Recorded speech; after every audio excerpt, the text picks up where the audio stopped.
আসসালামু আলাইকুম। সবাইকে শুভেচ্ছা জানাচ্ছি। মাসুম মাহবুব। দেখছেন ওপেন দ্য ইউটিউব চ্যানেল এবং মাসুম মাহবুব ফেসবুক পেজ। পৃথিবীর যেই প্রান্ত থেকে যারা দেখছেন সবার জন্য শুভকামনা, ভালোবাসা। ইরান এবার একটা অবিস্মরণীয় ঘটনা ঘটিয়েছে। এতদিন ধরে ইসরায়েল, আমেরিকা ইরানের উপর হামলা করত। আর ইরান পাল্টা জবাব দিত। এবার ইরান নিজেই হামলা দিয়ে শুরু করেছে আবার নতুন করে। আমেরিকা, ইসরায়েল সহ পুরো পৃথিবী হতবাক। ইরান করছেটা কি? জানাবো বিস্তারিত।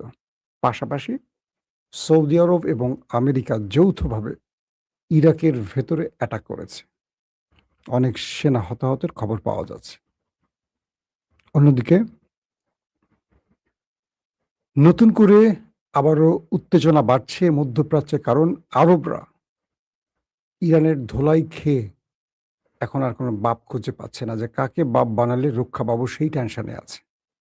দর্শক, এই খবরগুলো দেওয়ার আগে আমি বাংলাদেশ থেকে কয়েকটা গুরুত্বপূর্ণ খবর দিয়ে চলে যাব।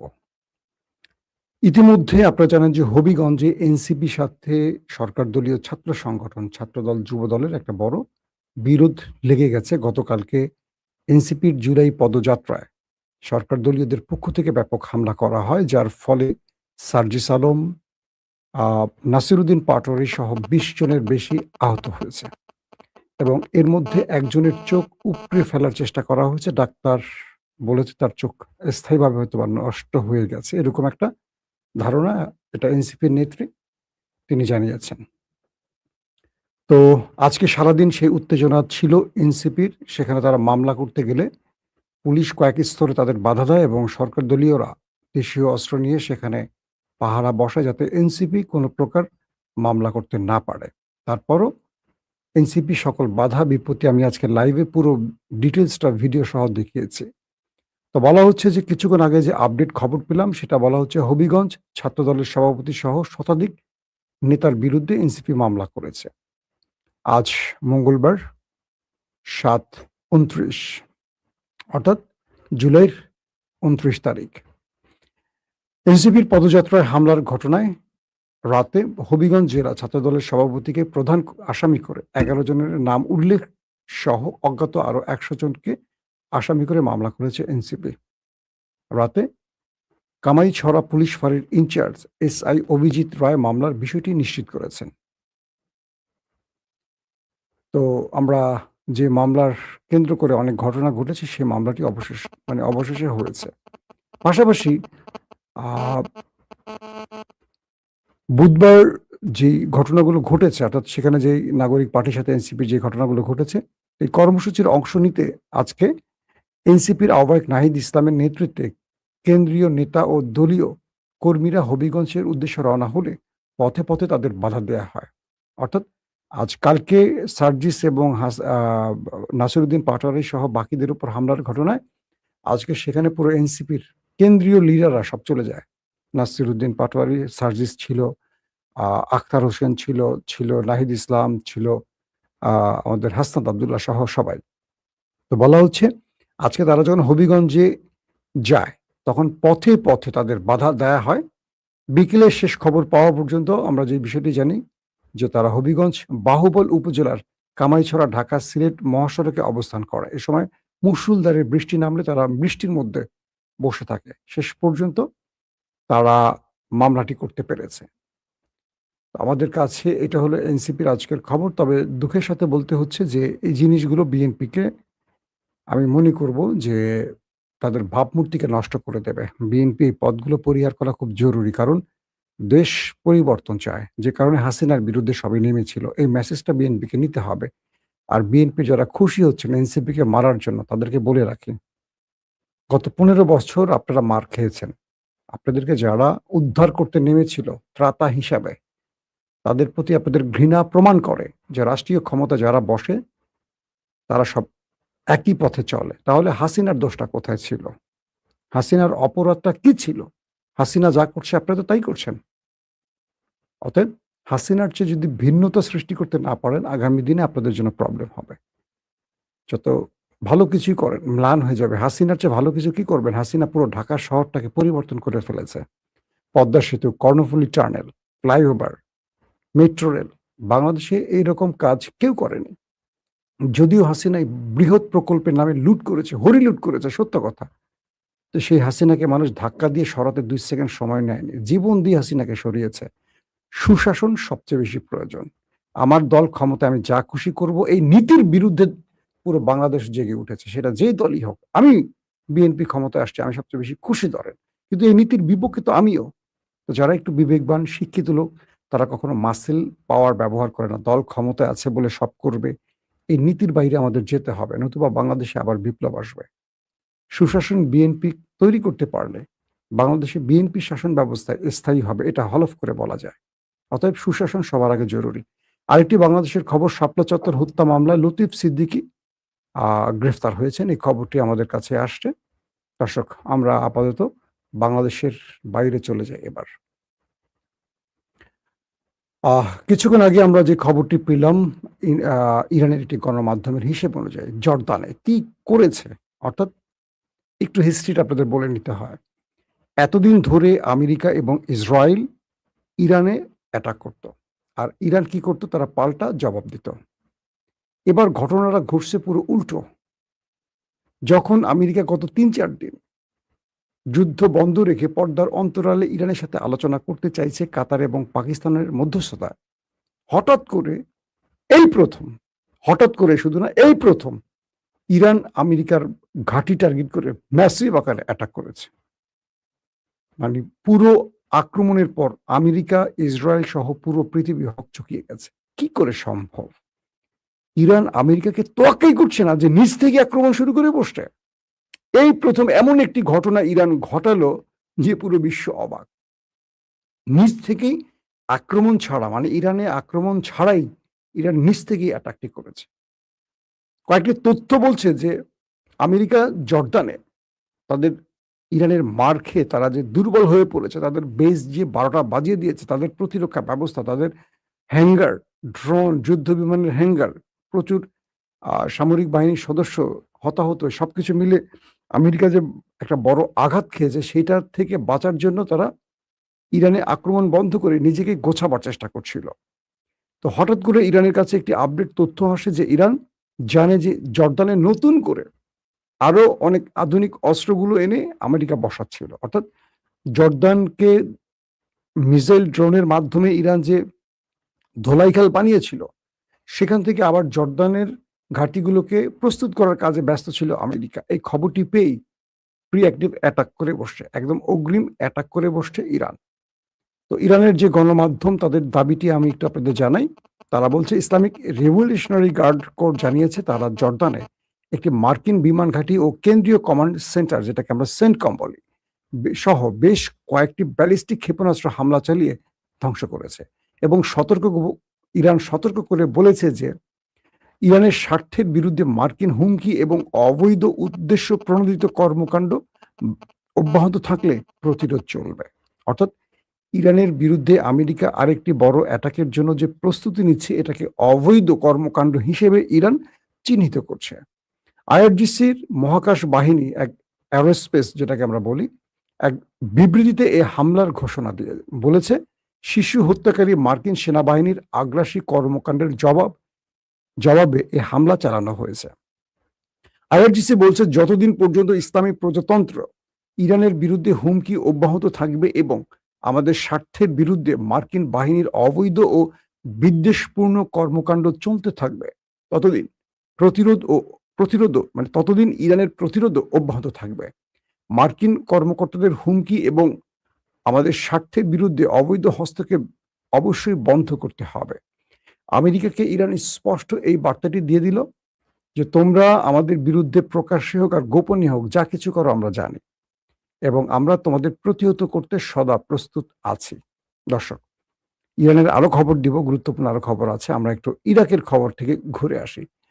ইরানি গণমাধ্যম আরো বলছে যে পশ্চিম ইরানের একটি হাসপাতাল, তাদের অনেক আহত আসছে। কি ঘটনা হয়েছে সেটা বুধবার ইরানি গণমাধ্যমের খবর অনুযায়ী ইরাকের অভ্যন্তরে মার্কিন সৌদি বিমান হামলায় আহত বেশ কয়েকজন ইরাকিকে চিকিৎসার জন্য ইরানে স্থানান্তর করা হয়েছে।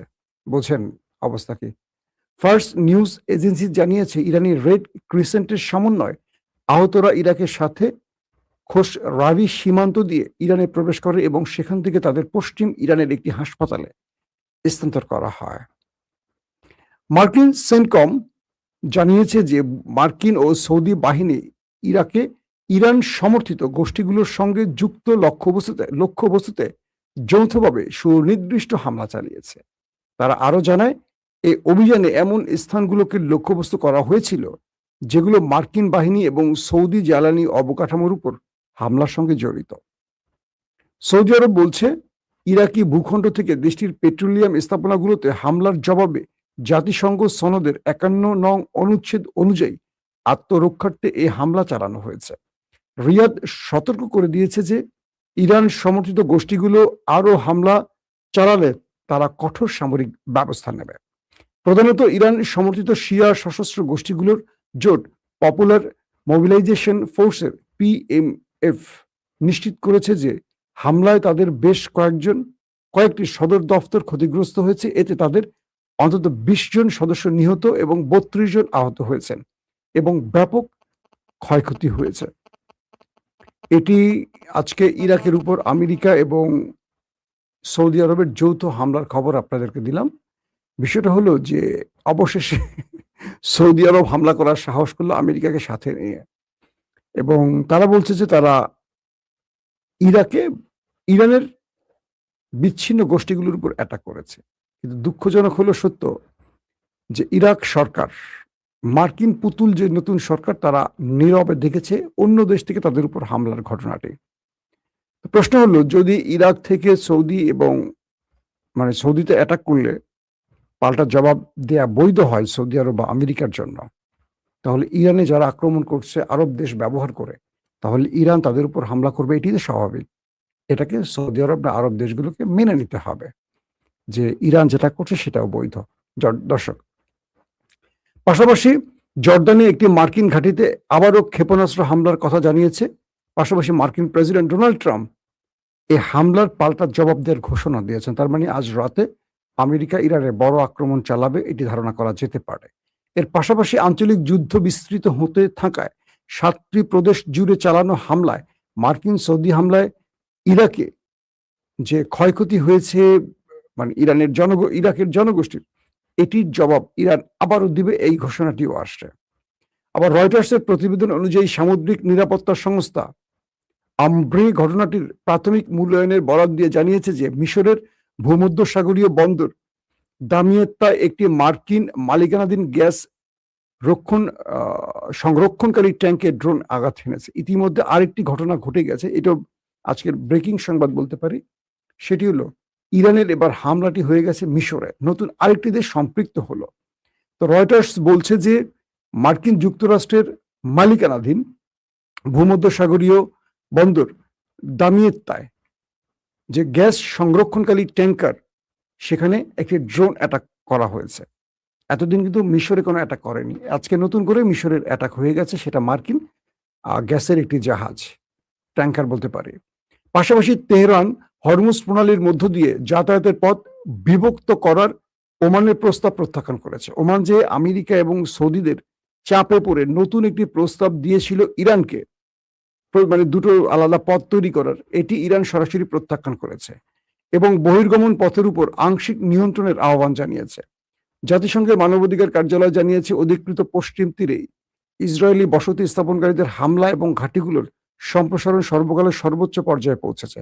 এটা হলো আপনাদের গাজার প্রসঙ্গে একটি স্টেটমেন্ট পাওয়া গেছে। দর্শক, এখন আমরা একটু আপনাদের সাথে আলোচনায় আসি আরো কিছু গুরুত্বপূর্ণ খবরের। কারণ হলো যে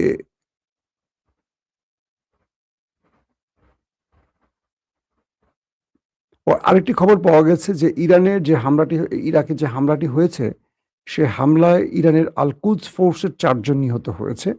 এটি ইরানের একটি গণমাধ্যম জানিয়েছে। তারা বলছে আইআরজিসির 4 সদস্য ইস্পাহান প্রদেশের কাশান শহরের বাসিন্দা ছিলেন। তো রাতে ইরাকের পবিত্র কারবালা নগরীতে পরিচালিত মার্কিন সৌদি আগ্রাসনের 4 জন সৈন্য শহীদ হয়েছেন, তারা এটি নিশ্চিত করেছে ইরানের। তার মানে সৌদি আরবের উপর বড় আক্রমণ হতে যাচ্ছে, আপনার চোখ বন্ধ করে আমরা এখন বলতে পারি। দর্শক, আসেন কয়েকটা গুরুত্বপূর্ণ খবরের বিশ্লেষণে আমরা একটু যাই। সেটা হলো যে নতুন করে মিশরের একটা অ্যাটাকের খবর পাওয়া গেল। আবার সৌদি যে পাল্টা জবাব দিল ইরাকে, বলছে তারা ইরানের স্বার্থ সংশ্লিষ্ট স্থানগুলোতে। আমরা এটুকু বলতে পারি সৌদি এবার ইরানের বড় টার্গেটে পরিণত হতে যাচ্ছে। এবং ইতিমধ্যে হুতি এবং ইরাক থেকে ইরান সমর্থিত গোষ্ঠীগুলো সৌদি আরবের আরামকো সহ বেশ কয়েকটি তেল কূপে যে অ্যাটাক করেছে, এটার জবাবে ইরান এবার আরো বড় প্রতিশোধ নিতে যাবে। তবে ইরান হয়তোবা তাদের নামে অ্যাটাকটি করবে না। তারা হয়তো হুতিদের ব্যবহার করবে, অথবা ইরাকে যেহেতু পাল্টা হামলা হয়েছে, ইরাক থেকেই মূলত ইরান হয়তোবা পাল্টা অ্যাটাকটি চালাবে। অন্যদিকে কাতার, পাকিস্তান এখনো চেষ্টা করছে মধ্যস্থতা চালাবার জন্য। কিন্তু আমেরিকা মধ্যস্থতার নামে বারবারই ঘাঁটিগুলোকে অ্যাক্টিভ করছে, ইরানে হামলার যে প্রস্তুতি নিচ্ছে, এটা বড় রকম ইরানের জবাবের কারণে আমেরিকা একটু অবাক হয়ে গেছে। একদিকে আমেরিকাতে পৌঁছে গেছেন ইউক্রেনের জেলেনস্কি এবং ইসরায়েলের নেতানিয়াহু, এবং সেখানকার যে ভিডিও চিত্রটি আমরা দেখেছি, সেখানে দেখলাম মার্ক রুবিও এবং পিট হেগসেট, একজন পররাষ্ট্রমন্ত্রী, একজন প্রতিরক্ষা মন্ত্রী, দুজন বেশ খোশ গল্প করছেন ইসরায়েলের প্রধানমন্ত্রীর সাথে, যেন ইসরায়েলের কাছে আমেরিকা তার দাসখত দিয়ে আসছে। যেমন বাংলাদেশ বলেন, পাকিস্তান বলেন, ইরাক বলেন, বা আমাদের যে মুসলিম দেশগুলো, আমরা দাসখত দেই কাদের কাছে? বাংলাদেশ দাসখত দেয় ভারতের কাছে, পাকিস্তান সহ বাকি মুসলিম দেশ দাসখত দেয় আমেরিকার কাছে। আমরা আমেরিকা, ভারত দুটোর কাছেই দেই। আমাদের যে এই নতজানু পররাষ্ট্রনীতি, এগুলো আমরা আমেরিকার কাছে বিক্রি করে দিয়ে আসি। কিন্তু এবার দেখলাম ইসরায়েলের নেতানিয়াহু যখন লিন্ডসে গ্রামের কি বলবো শেষকৃত্যে উপস্থিত হলেন, আমরা তখন দেখলাম যে মার্ক রুবিও, মার্কিন পররাষ্ট্রমন্ত্রী, প্রতিরক্ষা মন্ত্রী, নেতানিয়াহুর কাছে কাঁচুমাচু হয়ে দাঁড়িয়ে আছে। নেতানিয়াহুর পাওয়ারটা কোথায় বুঝতে পারছেন? একটা ছোট্ট দেশ, অল্প কিছু লোক, সেই দেশটার কাছে আমেরিকা পুরো নত হয়ে গেছে। তার ইচ্ছে অনুযায়ী যুদ্ধটা করতে হচ্ছে আমেরিকাকে। পুরো আমেরিকা দেখেন, নেতানিয়াহু যখন আমেরিকায় ঢুকছে, তাকে গ্রেফতারের দাবিতে মার্কিনিরা বিক্ষোভ করেছে। তাকে গণহত্যাকারী ঘোষণা করে সবাই বিক্ষোভ করছে, প্রোটেস্ট করেছে আমেরিকানরা। কিন্তু আমেরিকার সরকার কিচ্ছু বলতে পারে না। অর্থাৎ ধরেন, বাংলাদেশে কোন একটা গোষ্ঠীর কাছে সকল জিম্মি, এরকম হয় না? তাকে বাংলাদেশী না বোঝায়, অনেকে কষ্ট পাবেন। তো একটা ইসরায়েলের কাছে আজকে আরবরা জিম্মি, পুরো পৃথিবী জিম্মি, আমেরিকা জিম্মি। অথচ আমেরিকা এই দেশটিকে বাঁচানোর জন্য তাদের সেনা হারাচ্ছে, তাদের একটার পর একটা ঘাঁটি ধ্বংস করে দিচ্ছে, তারপরও আমেরিকা সরে যাচ্ছে না। তবে এটুকু বলা যায়, যেহেতু ইসরায়েলের নেতানিয়াহু এখন আমেরিকাতে আছেন, আমেরিকার মাধ্যমে আরো বৃহৎ আকারে ইরানে হামলার ঘোষণা আসবে আজ কালকের মধ্যে, এবং আজকে রাতে হয়তো আমেরিকা পাল্টা জবাব দিবে। আপনারা ওয়েট করলেই দেখবেন যে আমার খবরের সত্যতা পান কিনা। দর্শক, আজকের মতো শেষ করছি। প্রত্যেকে ভালো থাকবেন। আল্লাহ হাফিজ।